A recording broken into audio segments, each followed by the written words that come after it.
todo mundo está perguntando aqui, e a pergunta é recorrente, o regime, o tipo de governo, o sistema... Estava esperando essa pergunta. Fala-se socialismo na Venezuela. Mas, gente, eu queria levantar algumas coisas para vocês aqui, olha. O socialismo, ele é classificado por uma economia planificada. A Venezuela não tem isso. Exatamente. Cuidado, ó. Eu sou o Rodrigo, sabe muito bem disso, sou Elvis. Dica do Manas na Veia.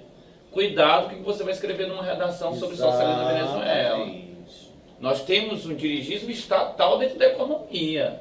Nós não temos uma economia planificada, o que caracterizaria um regime socialista. Eu fui buscar, meus amigos, no meu querido amigo Pascoal, ou Pascaolo, como muita gente chama também, Rossetti, para os mais íntimos. Pascal Rossetti. Isso.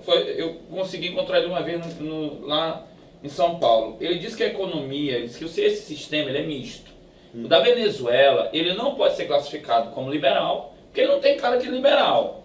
Sim. Mas ele não pode ser classificado como socialista, porque ele não virou uma ditadura do proletariado. Ele sequer... Nem real. Ele nem confiscou a propriedade privada como um todo, da burguesia. Nem real é. Entendeu? Não dá. Ele confiscou a propriedade privada. Ele confiscou parte da propriedade, mas deixou ainda, claro, muito caótico, mas deixou ainda parte dessa propriedade nas mãos de alguns empresários. Claro que com toda a visão, todo o controle, que é uma marca do governo dele, é um controle.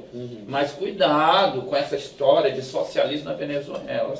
Não há economia planificada que caracterizaria o socialismo. Ditadura, bom, ditadura faz sentido. Características de ditadura, olha só. Por exemplo, o professor Hélio Groves diz o seguinte: controle da imprensa, controle do judiciário, estado de exceção, olha só, classificações, restrição à liberdade de adversários políticos. Só Elvis, ó, quantos presos políticos eles não fizeram já? Júlio Borges, que foi decretado dia 8, quarta-feira passada. O Comando Geral da Justiça, que é na mão do Maduro, expediu o mandado de prisão dele, e ele está na Colômbia. E o líder da Assembleia Nacional Constituinte, não é isso? Tá, o famoso caso Capriles. Capriles. Que tem uma curiosidade. Olha como me perdoe a Venezuela. A Venezuela é uma bagunça. Capriles Capriles foi destituído do mandato político governador. Mas ele não sai. Olha só. Foi Se destituído. fosse isso do mandato político, ele foi tornado inelegível por 15 anos. Foi destituído de cargo político, mas ele disse que ele não sai. E ele vai ficar até o povo, né, da cidade do qual ele é governador, tá, eleger um novo governador, diz que é aclamado pelo povo. É eleito por aclamação. E ele não sai, o interessante é isso, eu não vou sair, eu vou ficar. Quem me garante é o povo. Aqui onde nós chegamos. Então não dá nem para definir qual é o regime da Venezuela. Agora, eu queria uma parte aqui na fala do professor André. A gente do Humana na Veia, a gente procura sempre se fundamentar, pessoal. Uma frase do professor André tem que estar sempre recalcada ali em ombros de gigantes. Então, sobre a ideia do regime na Venezuela, tem o Javier Corrales. Isso. Javier Corrales, ele é professor de ciência política nos Estados Unidos. Ele disse que o regime é híbrido. O regime é híbrido. O que seria isso? Nós temos instituições democráticas, porém essas instituições não são respeitadas.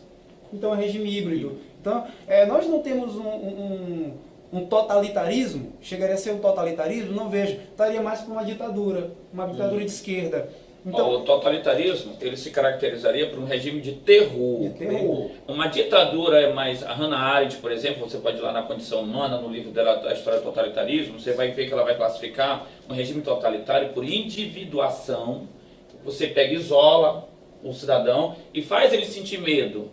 O caso da Venezuela, não. O caso da Venezuela é uma repressão coletiva.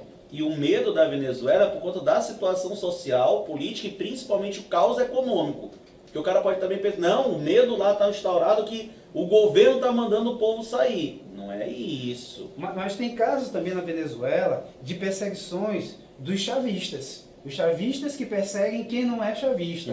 Isso chega a acontecer também. Porque, pessoal, vamos lá. O que é isso? Hugo Chávez, ele traz o culto à personalidade.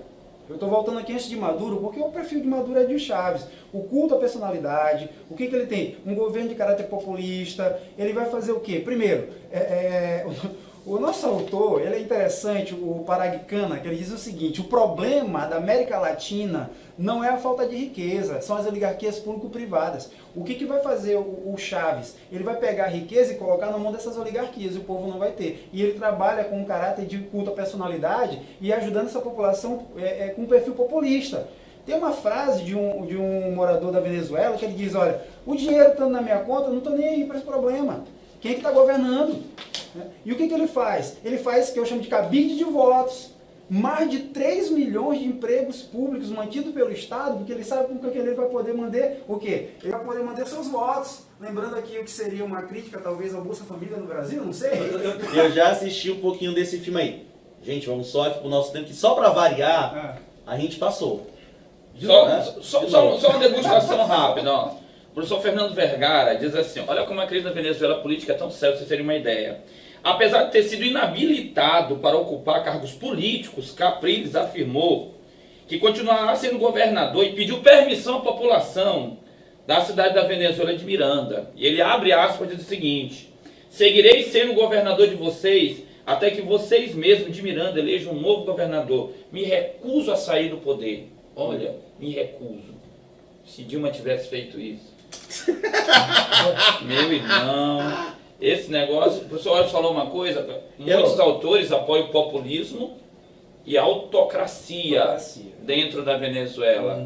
Pra vocês terem uma ideia. Detalhe, o Brasil, o México, os Estados Unidos movimentam hoje um movimento de golpista, viu? Né? Porque a gente não tem mais tempo para falar, mas tem muita questão aí, já viu? estão perguntando aqui qual seria o tema da próxima live. De repente até a gente pode ir para um pouquinho da situação política hoje do Brasil, na América Latina, talvez política externa, política internacional. Tem muita coisa do Trump, a era Trump no mundo a partir de 2017, acho que é algo que tem que pegar e ser levado em conta, tá? Só lembrando, na próxima segunda-feira, dia 27, a gente não vai ter mesa quadrada, tá bom? A gente vai estar se preparando, a gente vai fazer um retiro espiritual, tá? Pra gente poder pegar e já tá aí de novo com vocês na primeira segunda-feira de setembro, que é dia 3 de setembro. Então grava logo aí, a gente não tem na próxima segunda-feira, mas dia 3 de setembro a gente já vai estar com vocês de novo. De repente até usando os outros temas que vocês também sugeriram pra gente, né? Muitos temas. E já trazendo o convidado do mês de setembro. Pra galera que perguntou aí sobre a história e a geografia do Maranhão, a gente vai estar aqui falando de história e geografia do Maranhão com convidados já um pouquinho mais próximo da prova da UEMA, tá? A gente vai ter também literatura, uma análise das obras da UEMA, não somente na questão literária, mas numa visão filosófica, sociológica, histórica e geográfica. Uma live para cada uma. Isso, uma live para cada uma, um resumão dessas obras aí da UEMA, tá bom? Quem não segue ainda o Humanas na Veia, tu conhece um amigo, não tá seguindo ainda o Humanas na Veia, pede para poder seguir. Nossa, a gente vai estar com a nossa turma também do Humanas na Veia, a gente vai estar com outras promoções. Muita gente cobrou, eu quero essa camisa, eu quero essa camisa. A gente vai fazer também outro sorteio de camisa, tem outras coisinhas sendo preparadas para vocês.